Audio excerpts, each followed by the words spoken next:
మా తాతయ్య గారు చిన్నప్పుడు ఎప్పుడూ ఒక విషయం అంటూ ఉండేవారండి. వియ్యానికైనా, కయ్యానికైనా సమవుజ్జి ఉండాలి అని. ఇంకా వియ్యమంటే అవతల వారితో మనం వియ్యం అందుకునే ముందు ఆస్తి, అంతస్తులు, అందచందాలు, గుణగణాలు, చదువులు ఇవన్నీ చూస్తాం కదండీ. వియ్యం అందుకునేటప్పుడు మనకి సమానంగా ఉన్నారా, లేరా అని.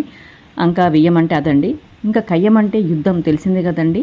ఇంకా కయ్యానికి కూడా యుద్ధం చెయ్యాలి అంటే కూడా అవతల వారు కూడా మనతో సమానంగా ఉండాలి. సమవుజ్జి అయితేనే వియ్యానికైనా, కయ్యానికైనా అనేసి అర్థం అండి. ఇంకా దానికి పూర్తి వివరణ మా తాతగారు అడిగితే ఎలా చెప్పారంటే, మనకంటే బలహీనులతోటి మనము యుద్ధం చేసి గెలిస్తే అది మనకి అవమానము. మనం ఎప్పుడైనా సరే మనకంటే బలంగా ఉన్నవాళ్ళు వీరులతోటి మనం యుద్ధం చేసి గెలిస్తే అది మనకి గెలుపు అవుతుంది. మనకంటే బలహీనులతోటి ఎప్పుడు మనము పోటీ పడకూడదు. అలాంటి వాళ్ళు అసలు మన స్థాయికి సరిపోని వాళ్ళు. భుజబలంలోనూ, బుద్ధి బలంలోనూ, మన వ్యక్తిత్వంలోనూ దేనికి పనికిరాని వాళ్ళతోటి మనం ఎప్పుడూ పోటీ పడి వాళ్ళ స్థాయిని మనము పెంచకూడదు. బలం తక్కువ ఉన్నవారు బలహీనులు మాత్రమే బలంగా ఉన్న వాళ్ళతో పోటీ పడి వాళ్ళ స్థాయికి చేరుకోవాలని చూస్తారు. అలాంటి వారితోటి ఎప్పుడూ మనము పోటీ పడకూడదు.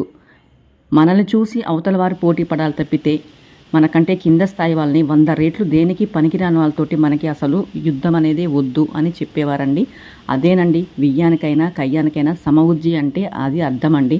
ఎవరైనా సరే మనకంటే బలహీనులు మనల్ని చూసి పోటీ పడతారు. కానీ బలంగా ఉన్నవాళ్ళు బలహీనం చూసి పోటీ పడితే అది వారికే అవమానం కదండి. ఇంకా అలాంటి బలహీనులు కాలి కింద దుమ్ములాగా పక్కకు దొబ్బేయాలి. కానీ అలాంటి వాళ్ళతో ఎప్పుడు పోటీ పడి మన స్థాయిని తగ్గించుకోకూడదు.